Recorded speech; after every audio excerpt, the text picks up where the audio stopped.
একটা গল্প বলি শোন। অপু তার বৃদ্ধা মায়ের ঘরের আলমারিটা পরিষ্কার করছিল। মা মারা গেছেন আজ 7 দিন হলো।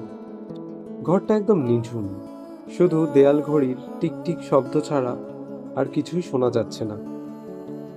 আলমারির একদম নিচের ড্রয়ারের একটা পুরনো শাড়ির ভাঁজে অপু খুঁজে পেল একটা নীল রঙের খাম। খামটা খুলতেই অপুর বুকের ভেতরটা মোচড় দিয়ে উঠল। একটা তার মায়ের হাতের লেখা, কাপা কাপা অক্ষরে লেখা তার নাম, বাবা অপু। জানি না এই চিঠিটা তুই কবে পাবি, হয়তো তখন আমি আর তোর বকা খাওয়ার জন্য বেঁচে থাকবো না। তুই বড় ব্যস্ত মানুষ, তোর সময়ের খুব দাম, তাই সামনাসামনি বলার সাহস পাইনি। মনে আছে বাবা, ছোটবেলায় যখন তুই স্কুলে যেতিস, আমার আঁচল ছাড়া এক মুহূর্ত থাকতে পারতিস না। বড় হওয়ার সাথে সাথে সেই আঁচলটা তোর কাছে কেমন জানি বোঝা হয়ে গেল। গত 3 বছর তুই যখন শহর থেকে বাড়ি আসতিস, সারাক্ষণ ল্যাপটপ আর ফোনে ডুবে থাকতিস। আমি তোর পাশে বসে শুধু তোর মুখটা দেখতে চাইতাম, কিন্তু তুই বিরক্ত হয়ে বলতিস, এখন যাও তো, কাজ করছি।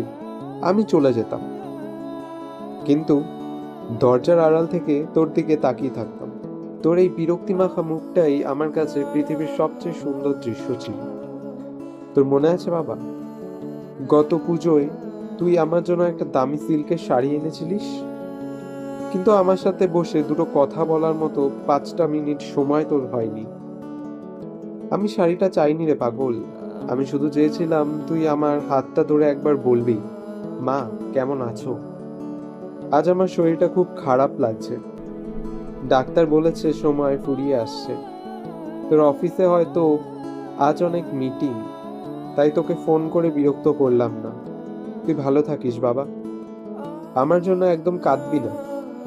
তুই হাসলে তোর গালে যে টোলটা পড়ে, ওটা আমার খুব প্রিয়।